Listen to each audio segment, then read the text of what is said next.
Nós já estamos de volta com o Brasil Urgente Minas, agradecendo a você, meu querido amigo, minha querida amiga, pela companhia, essa carona bacana, todas as tardes aqui na tela da Band. Acidente e morte durante a madrugada. O acidente envolvendo um ônibus e um caminhão, meus amigos, aconteceu na BR-262, próxima à cidade de Bom Despacho. No ônibus estavam 11 passageiros. O motorista do caminhão ficou preso às ferragens e não resistiu aos ferimentos. 8 pessoas foram socorridas para os hospitais da região de Bom Despacho com ferimentos leves. As informações dão conta de que o motorista do ônibus tentou uma ultrapassagem em local proibido e bateu de frente com o caminhão. Na primeira parte da reportagem de Erickson Martins, você vai ver que os próprios passageiros do ônibus sustentam que o motorista do coletivo dirigia com a conhecida imprudência. Põe na tela.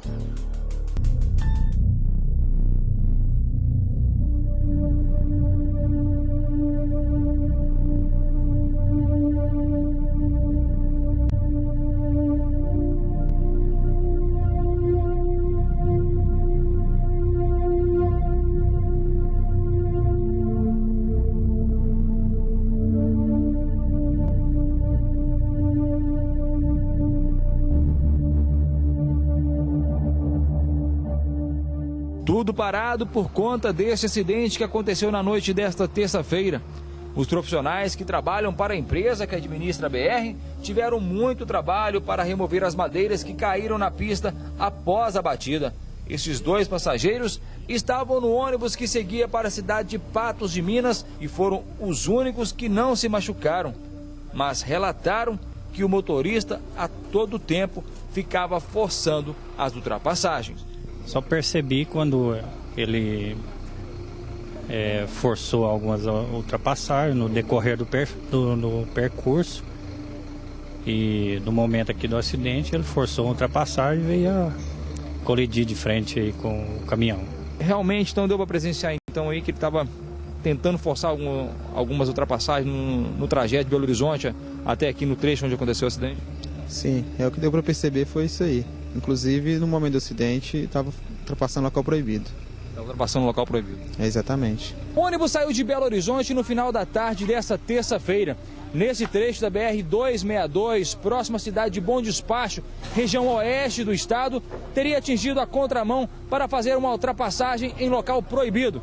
E acabou atingindo esse caminhão, que vinha no sentido contrário.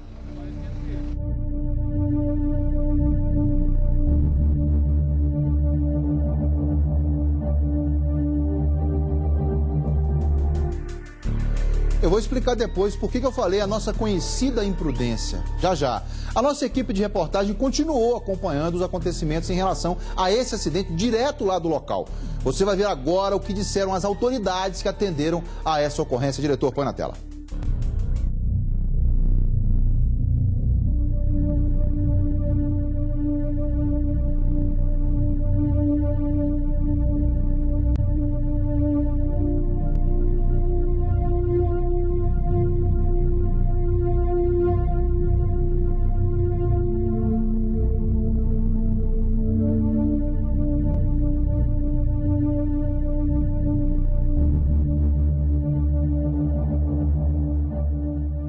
Os passageiros tiveram que quebrar os vidros laterais para poder sair do veículo. As frentes do ônibus e do caminhão ficaram retorcidas e os bombeiros tiveram que cortar a lataria para fazer a retirada do motorista que ficou preso às ferragens. As vítimas que estavam no caminhão estavam com ferimentos mais graves. Uma delas encarcerada dentre as ferragens do caminhão e envolvida dentro da madeira também que o próprio caminhão carregava. Essa vítima foi um pouco mais dificultosa, mas durante o nosso trabalho de desencarceramento chegou a durar aproximadamente 2 horas e após esse trabalho essa vítima foi colocada dentro da unidade de resgate ainda com vida. Mesmo com todos os esforços, durante o trajeto da ambulância para o hospital, o condutor do caminhão não resistiu aos ferimentos e morreu antes mesmo de chegar ao hospital.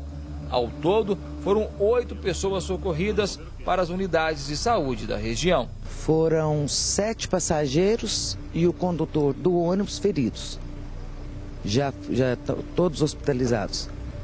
E o motorista do caminhão que veio a falecer no caminho. Ele estava indo para Belo Horizonte. Depois de quase 5 horas totalmente interditada, com a retirada do ônibus da pista, a rodovia teve o trânsito parcialmente liberado. Quando eu chamo a atenção de você que está em casa, meu amigo, minha amiga, para a questão dessa palavrinha da imprudência, ela é um ato que todos nós praticamos a todo instante, né? Às vezes a gente não dá valor, por exemplo, ao acelerar no sinal amarelo, né, no sinal laranja, como quem preferir. Às vezes a gente não se preocupa em chegar um pouco mais cedo numa consulta médica, considerando a imprudência nossa de não estar no mesmo horário. E com isso, nós perdemos uma vida. Eu me lembro de uma propaganda que havia, fazendo paralelo de que 5 minutos esperando alguma coisa com ansiedade era muito tempo, e 5 minutos não era tão tempo assim para se despedir de alguém. Então, a imprudência, ela é um ato comum a nós, homens, seres humanos. Como é que nós convivemos com ela é que faz diferença entre a vida e a morte, né? Nesse caso aí, se eu estou no ônibus e chamo a atenção de vocês, tiver num coletivo, tiver no transporte coletivo, por favor, se dirijam até o motorista e fala com ele: olha, não estou gostando da sua condução. Porque se você for anotar o nome dele, ligar na empresa e dizer para eles, olha, e disser para eles, está acontecendo isso, ele vai ser sancionado. O que não pode acontecer é nós sempre tratarmos desse assunto, minha gente, tendo como pano de fundo a morte de alguém. Tá aí. Na conta da imprudência? Não.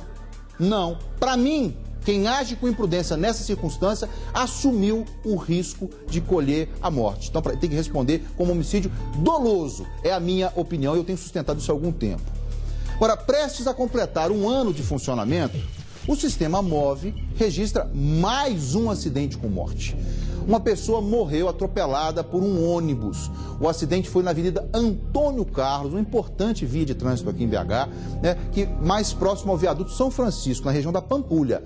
Mas a morte ainda é misteriosa. As circunstâncias do caso ainda não estão claras. A nossa equipe acompanhou a movimentação após o acidente. Vamos ver, põe na tela.